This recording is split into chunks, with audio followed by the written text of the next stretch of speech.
예, 외국인들이 한국에서 가장 먼저 배우는 말이 있다고 합니다. 뭘까요? 예, 빨리빨리. 예, 예, 그만큼 이 어떤 결과를 이렇게 지그시 기다리지를 못하는 거죠. 자기가 원하는 대로 눈앞에서 당장 이루어지지 않을 때 잘 참지를 못합니다. 그래서 참 우리나라는 참 빠른 것이 많아요. 뭐 인터넷도 빠르고 뭐 총알 배송이다 그러고 하여튼 뭐든지 빠릅니다. 자, 그런데 이런 것이 신앙생활에도 나타나서 어떤 일에 대해서 기도하고 또 신중하게 결정하기보다는 또 눈앞에 보이는 대로 성급하게 결정했다가 후회할 때가 많죠. 또 세상에서 악한 사람들이 잘 되는 것을 볼 때 하나님께서 당장 그들을 심판하기를 원하죠. 그런데 그들은 또 여전히 잘 살고 있고 또 하나님의 심판을 받는 것 같지도 않기 때문에 분통을 터뜨리기도 하고 또 하나님의 공의로우심에 대해서 의심하기도 합니다. 그렇지만 하나님은 우리들처럼 일을 성급하게 하지 않으시죠. 하나님의 시간표는 우리의 시간표와 다릅니다. 우리는 내가 원하는 시간에 일이 풀리기를 원하지만 하나님께서는 가장 정확한 때에 하나님의 뜻을 이루어 가시는 그런 하나님이십니다. 그래서 하나님께서는 악한 자가 설치고 다닐 때도 충분한 시간을 주셔요. 우리가 보기에는 저렇게 악한 사람이 저렇게 떵떵거리면서 잘 살 수 있을까라고 하는데 근데 하나님께서 가만히 두시는 것 같아요. 하나님께서는 왜 그렇게 두실까? 크게 우리가 이제 두 가지를 생각해 볼 수 있는데 첫 번째는 하나님께서는 아무리 그 악한 자라 하더라도 소중하게 여기시다라고 하는 거예요. 왜냐하면 그 악한 자라도 그 사람도 하나님의 형상을 받은 사람이죠. 그래서 그 사람도 하나님께서는 구원하기를 원하셔요. 하나님께서는 모든 사람이 구원을 받기를 원하고 계십니다. 두 번째는 하나님의 심판은 한번 내려지면 그 후에는 회복의 기회가 없어지죠. 그러니까 심판의 전에 이 회개의 기회가 있는 것이지 심판이 내린 다음에는 회개의 기회가 없어지는 거죠. 그래서 하나님께서는 아무리 악한 자라 하더라도 상당히 신중하게 심판을 하시는 거예요. 자, 그런 하나님의 마음을 잘 보여주는 사람이 이제 오늘 본문에 나오는 이제 사울 왕이죠.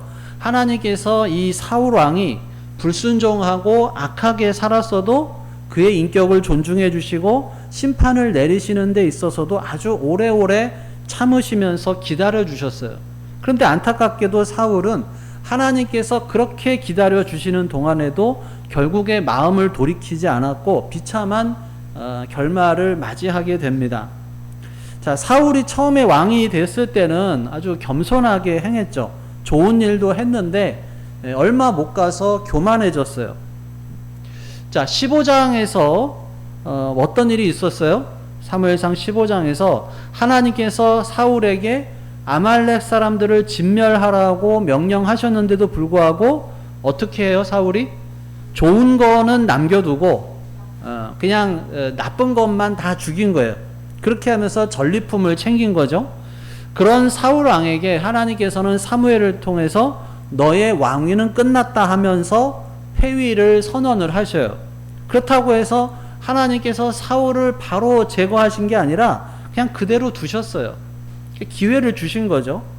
자, 그 다음으로 또 결정적인 범죄가 22장에 나오는데 그 다윗을 도왔다는 그 억지로 죄목을 씌우면서 아히멜렉을 비롯한 제사장 85명 그리고 그 가족들을 다 죽여버린 거예요. 이거는 절대로 용납될 수가 없는 범죄죠. 살인을 넘어서 아무 죄가 없는 하나님의 제사를 주관하는 그런 영적 지도자인 제사장들을 학살한 거예요. 근데 이때도 하나님께서 사울을 즉시 벌하지 않으시고 그냥 두셔요. 기회를 주신 거죠. 그러니까 그 후에 사울은 뉘우치거나 회개하기는커녕 왕으로서 나라를 이끄는 책임을 다 팽개치고 다윗을 잡아 죽이려고 다윗만 쫓아다녀요. 나라의 위기에도 그렇습니다. 나란 일은 돌보지 않고 다윗만 쫓아다니면서 죽이려고 해요. 그때도 하나님께서는 여전히 사울을 그냥 두셨다라고 하는 거예요. 하나님이 계속 기다리시고 기회를 주고 계실 때 마음을 돌이키지 않던 사울, 그리고 이스라엘에게 마침내 이 블레셋 군대가 대대적으로 공격을 해옵니다. 결국 이 길보아 산에서 이스라엘이 전멸하고 사울과 그의 아들들이 다 전사하고 말죠. 자, 오늘 1절, 2절을 같이 읽어보겠습니다. 시작. 블레셋 사람들이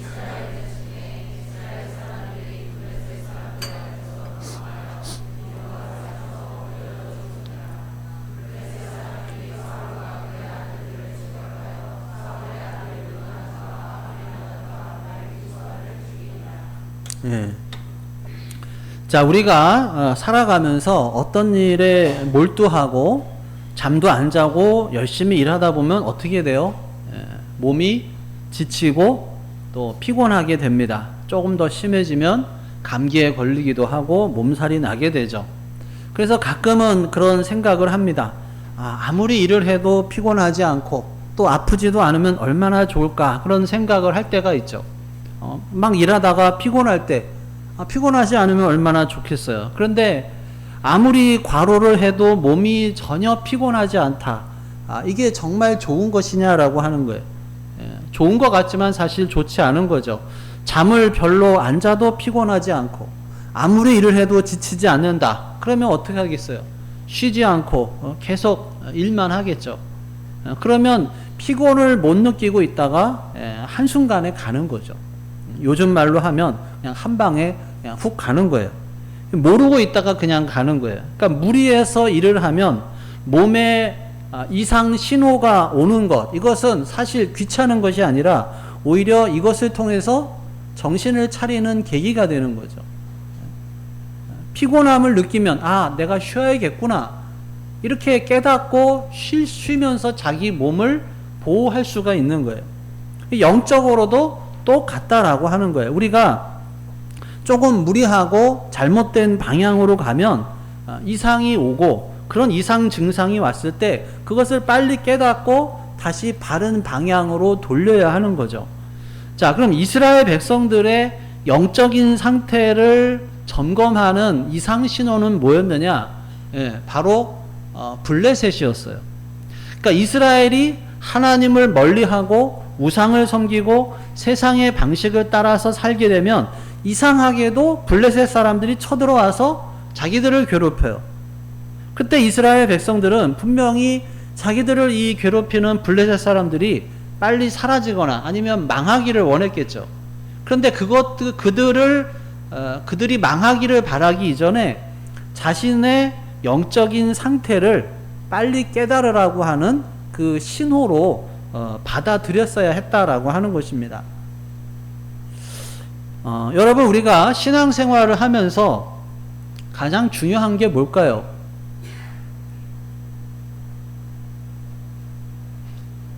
너무 많죠. 우리가 신앙생활을 하면서 정말 가장 중요한 건 뭘까? 신앙생활에 있어서의 핵심은 간단하게 얘기하면 관계입니다.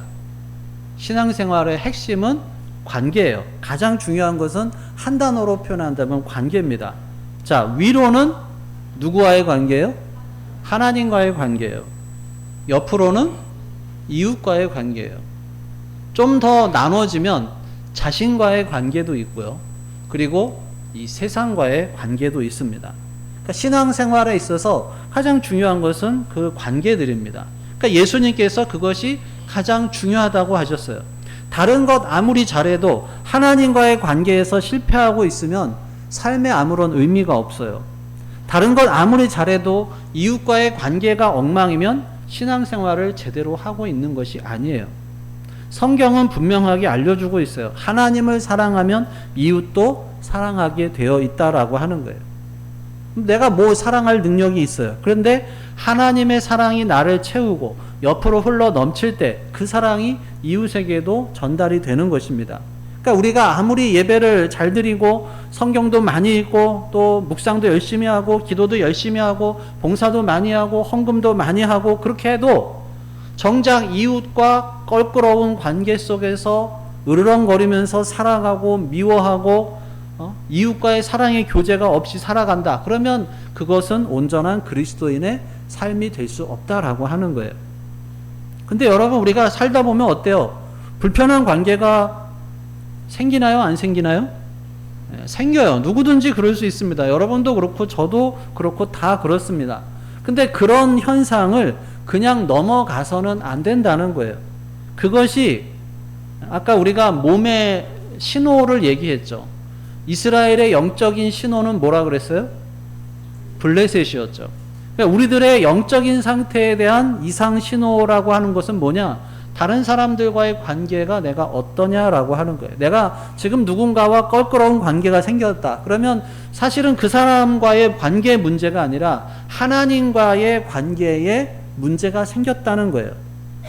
우리는 보통 누가 나한테 뭐라고 하면 저 사람이 왜 저러냐 하면서 그 사람을 미워하게 되는데 그 사람이 문제가 아니라는 거예요. 나 자신이 기도나 말씀 묵상에 소홀해지고 영적으로 게을러지게 될 때 그런 일들이 벌어지게 됩니다. 그럴 때는 영적으로 해이해진 자신의 모습을 다시금 돌아보며 회개하며 주님 앞에서 회복해야 되는 거예요. 집에서도 마찬가지예요. 부부끼리 말다툼할 때도 그렇고 자녀와 서먹해질 때도 그렇고 부모님과 서먹해질 때를 보면 하나님과의 관계에 소홀해졌을 때가 많습니다. 하나님 앞에서 신앙생활을 제대로 하고 있지 않을 때 보면은 참 이상하게 자꾸 열받는 일들도 생기곤 그래요. 그러니까 그럴 때는 나를 화나게 하는 그 사람이나 그것이 문제가 아니라 내가 문제구나라고 하는 것을 깨닫는 사람이 복된 사람인 거예요. 하나님과 제대로 동행하고 있지 않으면 그런 현상이 벌어지게 됩니다. 그것을 하나님이 주시는 이상 신호다라고 생각하고 빨리 마음을 돌이켜서 하나님과의 관계가 회복이 되면 또 다른 것들도 해결되는 것을 볼 수 있습니다. 자, 그런데 안타깝게도 사울은 그것을 전혀 깨닫지를 못하죠. 그리고 계속 악한 방향으로만 나아가다가 결국에는 비참한 최후를 맞이하게 됩니다. 잘못된 자존심, 사실은 열등감이죠. 열등감에서 나오는 시기와 질투로 다윗을 미워하고 죽이려고 쫓아다녀요. 그것이 결국에는 다윗을 블레셋 땅으로 쫓아버리는 결과를 가져왔고, 용맹한 장수이고 이스라엘 최고의 장군이기도 하고 자기 사위이기도 한 다윗을 쫓아버렸기 때문에 전쟁이 났을 때 어떻게 돼요? 다윗도 없고 그때 다윗이 옆에 지키고 있었으면 패하지 않았을 거예요. 근데 다윗을 쫓아버리니까 결국 자기도 죽게 되는 거예요. 그러니까 사울이 나라의 위기 앞에서 하나님 앞에 나아가서 관계를 회복하고 하나님의 능력을 받았어야 되는데 사울은 하나님 앞에 나아가서 기도하지 않았다라고 하는 거예요. 아까도 말씀드렸듯이 시간은 충분히 주어졌어요. 그런데 그 시간에 계속해서 엉뚱한 짓만 하느라고 기도하지 않았어요. 다윗을 쫓아다니느라 기도할 시간이 없었어요. 오히려 자기를 위해서 기도해 줄 수 있었던 제사장들까지도 다 죽였어요. 자기를 위해서 기도할 사람이 누가 남아있어요? 그러니까 어떻게 블레셋과의 싸움에서 이길 수가 있었겠느냐라고 하는 것입니다. 자, 그런데 이것이 사울만의 일이냐라고 하는 거예요. 혹시 지금 내가 하고 있는 행동이 나 자신을 잘못된 길로 몰아넣고 있는 것은 아닌지 우리가 잘 돌아봐야 할 것입니다. 내가 어떤 사람과 껄끄럽고 불편한 관계가 되었다. 어떤 사람을 미워하게 되었다. 지금 그 사람을 미워하는 것이 아니라 사실은 나 자신을 미워하고 잘못된 길로 인도하는 것이 된다는 것을 빨리 깨닫고 돌이켜야 합니다. 내가 다른 사람 미워하면 그 사람에게 손해가 아니라 나에게 손해가 되는 거예요. 그럴 때 우리가 할 일은 너무나도 단순해요. 그냥 하나님 앞에 나아가는 거예요. 그리고 나아가서 솔직하게 다 이야기하는 거예요. 우리가 하나님 앞에 솔직하게 말하지 못할 것이 뭐가 있느냐는 거예요. 솔직하게 하나님, 저는 저 사람이 정말 미워요. 어떻게 하면 좋아요? 말할 수 있는 거예요. 근데 하나님 앞에 기도하다 보면 정말 놀랍게도 상황은 변하지 않더라도 하나님께서 내 마음을 바꿔주신다는 거예요. 오히려 그렇게 믿던 사람을 불쌍하게 여기는 역사가 일어나게 됩니다. 그것이 우리 안에 계시는 성령께서 하시는 일이다라고 하는 것입니다. 자, 3절과 4절을 같이 읽어볼까요? 시작. 사울이 패전하매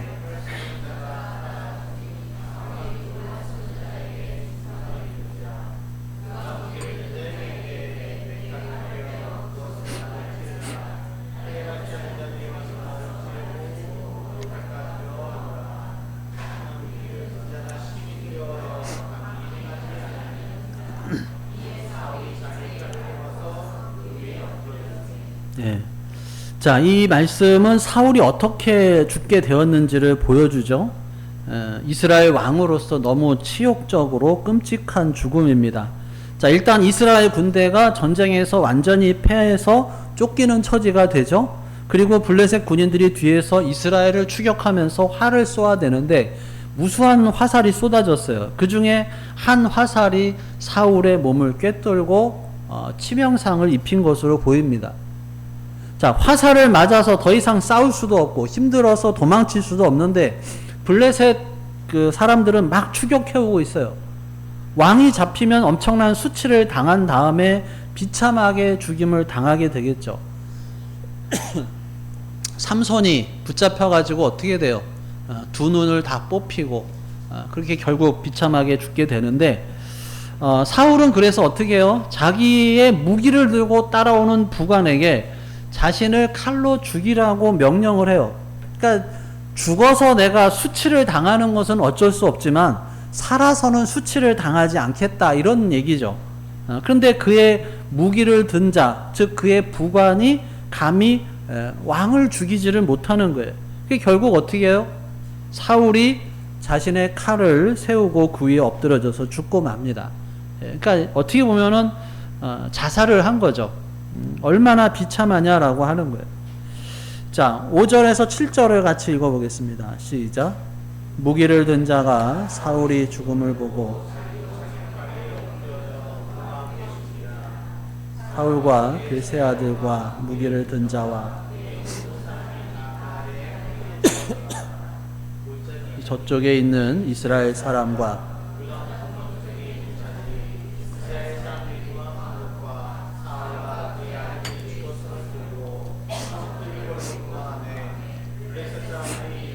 거기에서 사니라. 네. 자, 한때는 성령이 임하셔서 예언도 하고 또 성령 체험도 했던 사울인데 하나님을 거부하고 자기 욕심을 향해서 나아가게 되니까 하나님을 모르는 사람보다도 더 못한 상황에서 이런 자살로 삶을 마감하게 됩니다. 우리가 분명하게 알아야 되는 거예요. 이것은 여러분 하나님이 원하시는 일이었을까? 사울이 이렇게 죽는 것이 하나님께서 원하시는 일이었을까요? 사울이 이렇게 비참하게 수치를 당하고 죽는 것은 하나님께서 결코 원하시는 것이 아니죠. 하나님께서는 아까 처음에도 말씀하신 것처럼 모든 사람이 다 구원을 받기를 원하셔요. 사단은 반대죠. 사단은 사람을 절망하게 하고 또 저주스러운 죽음의 길로 가게 합니다. 심지어 믿는 사람들도 절망하게 만들기 위해서 이리저리 날뛰고 있어요. 그래서 우리는 늘 깨어서 기도해야 한다고 사도 베드로는 이야기합니다. 우리 하나님의 사람들은 최후의 순간까지 아무리 어렵더라도 예수님의 십자가를 생각하며 영광스럽게 살다가 주님의 품에 안겨야 하죠. 우리들의 삶은 그래서 시작도 중요하고 지금 살아가는 이 중간 과정도 중요하고 동시에 끝도 아주 중요합니다. 나이가 드신 연로하신 분들은 이제 마지막 때를 좀 생각을 하시겠죠. 그렇지만 또 젊은 사람이라고 해서 그냥 아무런 생각 없이 살아서는 안 되는 거예요. 나는 어떻게 내 생애를 마감할까? 이것을 지금부터 준비해야 되는 거예요. 내 끝이 어떻게 될 것인가? 사람들이 내 장례식에 와서 뭐라고 할 것인가? 무엇을 느낄 것인가? 이것을 지금부터 준비하고 있어야 하는 것입니다. 아무리 처음이 좋아도 끝이 좋지 않으면 결국에는 좋지 않은 것이 돼요. 만약에 사울이 블레셋 군대에게 붙들려서 치욕을 당했더라도 마지막 순간에 그가 하나님께 회개했더라면, 하나님 제가 잘못했습니다, 용서해 주십시오, 이제 하나님 앞으로 갑니다, 그렇게 하고 갔더라면 그의 이전의 죄에 대한 용서와 구원은 받았을 거예요. 삼손도 비참하게 죽긴 했지만 그래도 우리가 삼손에 대해서는 어떻게 생각을 해요? 그래도 마지막엔 좀 정신을 차리고 참 그래도 장렬하게 죽었다, 이렇게 우리가 받아들이잖아요. 근데 사울은 끝까지 그렇게 하지 않고 그냥 자신의 명예를 끝까지 지키겠다고 하다가 비참한 결말을 맞이하고 말았다라고 하는 것입니다. 우리가 기억해야 할 것은 하나님의 사람들은 하나님이 낮추실 때 거기에 분명한 뜻이 있다라고 하는 거예요. 그래서 그것을 깨닫고 우리가 낮아져야 한다는 것을 기억해야 합니다. 그리고 기다려야 되는 거예요. 스스로 두려워하고 조급해하면서 미리 중간에 자기 마음대로 판단을 내리고 도망치거나 포기해버리면 더 비참한 결과가 생길 수 있다라고 하는 거예요. 어려울수록 우리는 끝까지 우리들의 인생을 책임져 주시는 하나님을 붙잡아야 할 줄로 믿습니다. 어려울수록 더욱더 무릎을 꿇고 나아가야 하는 것이고, 어려울수록 더욱더 하나님의 말씀을 붙잡아야 하는 거예요. 어려울수록 더욱더 예배의 자리를 지키며 나와야 하는 것입니다. 그러한 우리를 하나님께서 반드시 책임져 주실 줄로 믿습니다.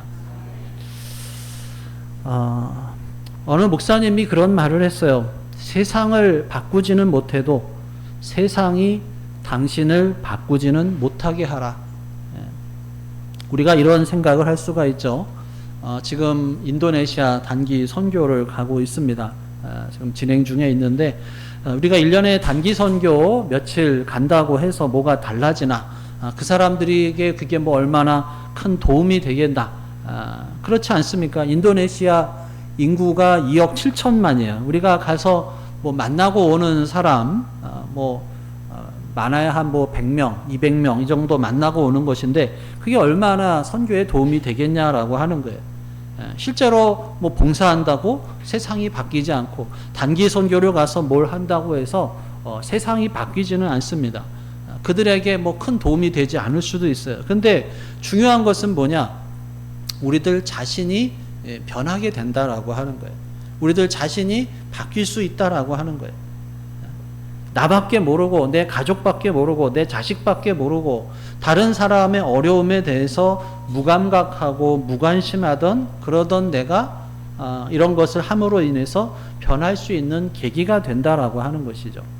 세상을 바꾸지는 못해도 세상에 대해서 어떤 무감각하고 무관심하게 그냥 나를 내버려 두지는 않게 된다라고 하는 거예요. 여러분, 사울은 자기밖에 모르던 사람이에요. 오직 자기를 위해서, 자기 권력을 위해서 그렇게 살았던 사람이에요. 오늘 우리들은 그 사울의 비참한 죽음 앞에서 우리들 자신을 돌아볼 수 있기를 간절히 바랍니다. 자신의 죽음이 그렇게 비참하기를 원하는 사람이 누가 있겠어요? 그래서 우리는 질문해야 합니다. 내가 지금 나아가고 있는 방향이 어디냐라고 하는 거예요. 내 인생의 의미가 뭐냐라고 하는 거예요. 그러니까 나는 지금 어디를 향해서 가고 있는가? 왜 그 길을 향해서 가고 있는가? 그리고 가장 중요한 질문은 이거죠. 그 길의 끝은 어디인가? 화면에 있는 것 같이 읽어볼까요? 시작. 나는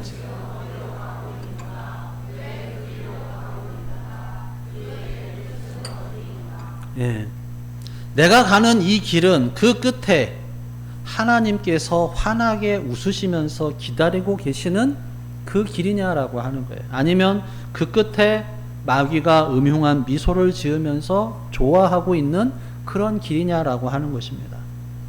사랑하는 여러분, 하나님께서 기뻐하시는 믿음의 길로 걸어가서 하나님을 기쁨 가운데 만나게 되는 우리 모두가 될 수 있기를 주님의 이름으로 축원합니다. 기도하겠습니다. 오늘 주신 말씀 생각하면서 함께 기도합니다. 나에게 주신 말씀 무엇이었는지, 또 내가 붙잡아야 할 말씀이 무엇이었는지, 또 우리가 시작보다 끝이 더 좋은 삶을 살기 위해서 내가 무엇을 해야 할지 다시 한번 우리 마음속에 계시는 성령 하나님의 음성에 귀를 기울여 보겠습니다.